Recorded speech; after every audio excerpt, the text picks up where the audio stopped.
Hello बच्चों, आज के वीडियो में हम ओम्स लॉ पर बात करेंगे।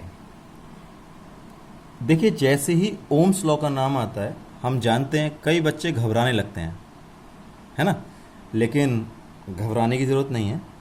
हम आपसे वायदा करते हैं कि अगर आपने ये वीडियो कंसंट्रेशन के साथ में देख लिया, हालांकि ये वीडियो बहुत छोटा सा ही है, अगर आपने कंसंट्रेशन के साथ देख लिया तो ओम्स लॉ में आप मास्टर हो जाएंगे, आप कभी भूलेंगे नहीं। लेकिन उससे पहले आपसे एक रिक्वेस्ट है कि इस वीडियो को आप ये सोचकर मत देखिएगा कि ये ओम्स लॉ हमारे सिलेबस में है और ये एग्ज़ाम्स में आता है। अगर आप ऐसा सोचकर देखेंगे तो फिर आपके दिमाग में टेंशन होगा और टेंशन की वजह से परफॉर्मेंस डाउन हो जाएगी और आसानी से आपको समझ में नहीं आता। आसान चीज़ भी फिर कठिन होने लगती है। मैं कहूँगा आप इस वीडियो को ऐसे देखिए जैसे कि आप सोशल मीडिया में कोई वीडियो देखते हैं या टीवी वगैरह में मूवी या सीरियल देखते हो हल्केपन से। जब आप उनको ये सोच कर देखते हो कि हमें ये याद रहें या ना रहें, जब आप कोई वीडियो देखते हो, मूवी वगैरह देखते हो, कि आप ये सोचते हो कि ये हमें याद रहनी चाहिए, लेकिन वो आपको याद रह जाती है। उसका रीज़न यही है कि आप ये सोच कर देखते हो कि हमें इसको याद नहीं रखना है, तो आपके दिमाग में टेंशन नहीं होती और फ्री माइंड होकर आप उसको देखते जाते हैं और उसको आपको याद हो जाती है। तो इसी तरीके से इस वीडियो को देखेंगे, ठीक है। चलिए शुरुआत करते हैं। Ohm's law. देखिए, ओम नाम के एक साइंटिस्ट थे। उन्होंने एक एक्सपेरिमेंट किया था और उस एक्सपेरिमेंट के बेस पर या लास्ट में रिजल्ट जो आया था उसके बेस पर उन्होंने लॉ बना दिया और वो लॉ इन्हीं के नाम से कहलाया ओम्स लॉ। बस इतनी सी बात है।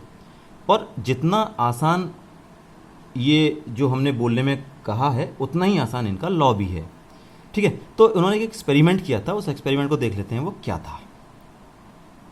ये देखिए, उन्होंने अपने एक्सपेरिमेंट में ये इस टाइप के सेटअप्स लिए थे। Conductor, ammeter, volt meter, battery, की और वायर। दोनों ही सेटअप्स ऑलमोस्ट एक जैसे हैं, बस थोड़ा सा फ़र्क है। ऊपर वाले में बैटरी थोड़ी सी हल्की या वीक है और नीचे वाले में बैटरी थोड़ी स्ट्रांग है। तो आप जानते हैं कि बैटरी अगर ज़्यादा पावरफुल नहीं है तो वोल्टेज भी वो कम प्रोड्यूस करेगी और ये बैटरी ज़्यादा वोल्टेज प्रोड्यूस करेगी। तो चलिए शुरुआत करते हैं। अगर इस की को ऑन कर दिया जाए तो क्या होगा? इलेक्ट्रिक करंट फ्लो होने लगेगा, जैसा कि आप इसमें फिगर में देख सकते हैं। और ये इलेक्ट्रिक करंट इस कंडक्टर से भी पास होगा, अमीटर से भी पास होगा, है ना। तो नीचे भी अगर हम की को ऑन कर देंगे तो यहाँ भी करंट फ्लो होने लगेगा, राइट। तो क्या होगा कि वोल्ट मीटर तो वोल्टेज को बताएगा कि इस सर्किट में या इस कंडक्टर के दोनों एंड्स के बीच में वोल्टेज कितने हैं, है ना। और अमीटर इस सर्किट में फ्लो होने वाले इलेक्ट्रिक करंट को बताएगा। 1 एम्पियर है, 2 एम्पियर है, उससे कम है, ज़्यादा है, जो भी कुछ होगा वह अमीटर बता देगा। ऐसा ही नीचे वाले में होगा, राइट। दोनों में एक जैसा एक्सपेरिमेंट चल रहा है, ठीक है। बस फ़र्क है बैटरी का और कोई फ़र्क नहीं है। तो एक क्वेश्चन मैं अगर आपसे पूछूं कि क्या आप बता सकते हो दोनों में से किस सेटअप में इलेक्ट्रिक करंट ज़्यादा पावरफुल होगा या इलेक्ट्रिक करंट ज़्यादा फ्लो होगा, तो आपका आंसर होगा शायद नीचे वाले सेटअप में।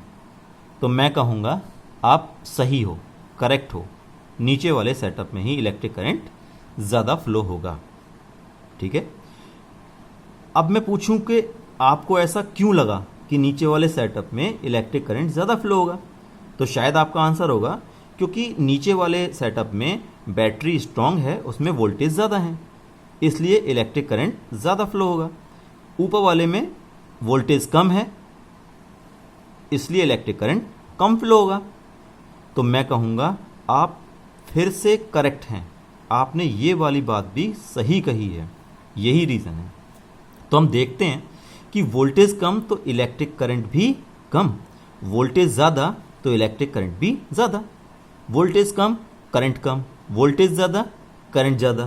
तो इसका मतलब क्या हुआ? डायरेक्टली प्रोपोर्शनल हो गए ना, वोल्टेज डायरेक्टली प्रोपोर्शनल हो गए इलेक्ट्रिक करंट के।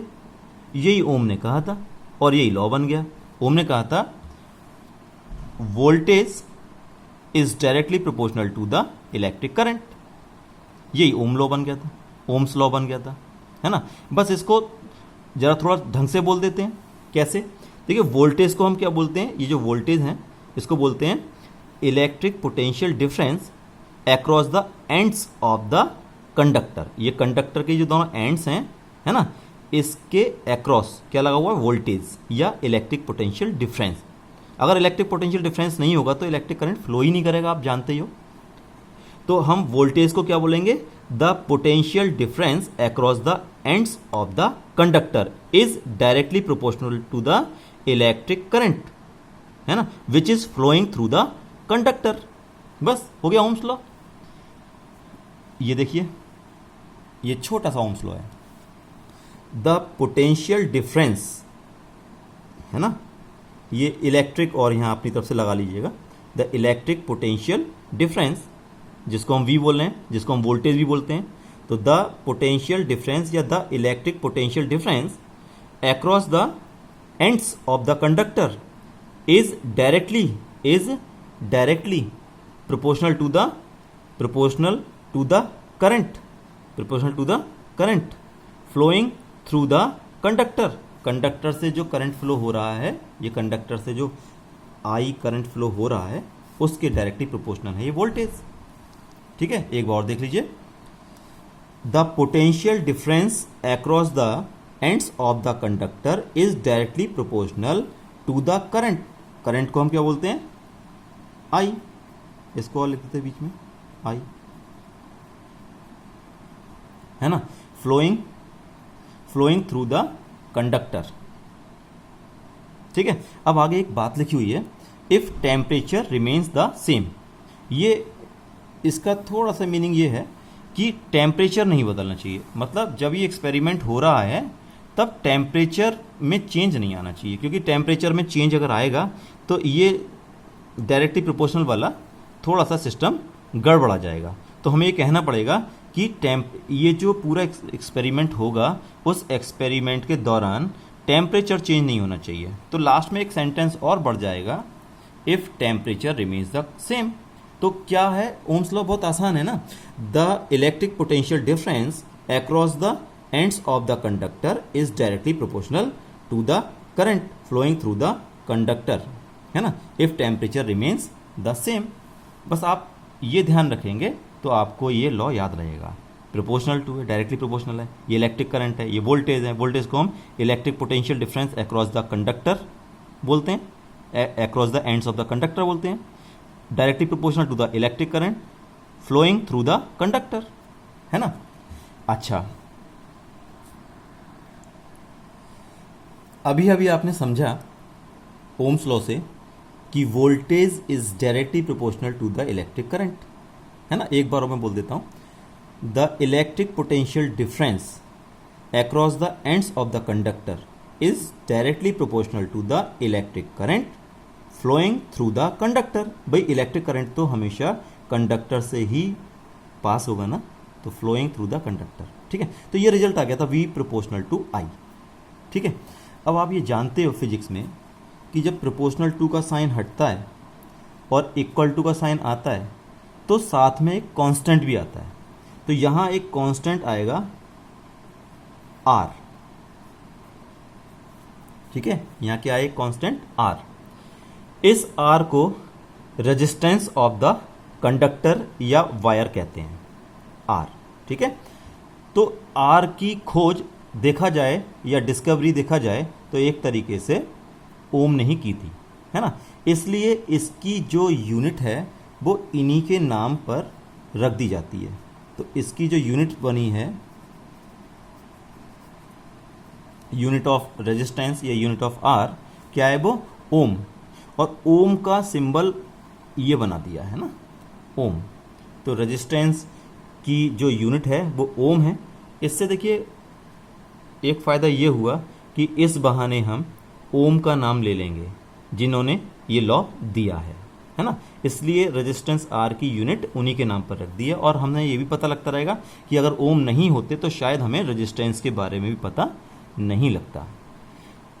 तो आपने देखा इस वीडियो में, वैसे मुझे लगता है आपको समझ में आ गया होगा कि अगर आप ये चीज़ याद रखेंगे तो ओम्स लॉ भी आपको याद हो जाएगा।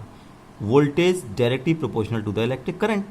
अब वोल्टेज का पूरा नाम होता है the electric potential difference across the ends of the conductor, इतना लंबा नाम है इसका। Is directly proportional to the electric current, है ना, flowing through the conductor if temperature remains the same या रिमेन्स कांस्टेंट। लास्ट में एक लाइन और बढ़ा दीजिएगा, राइट। ओके, मिलते हैं नेक्स्ट वीडियो में। Thank you.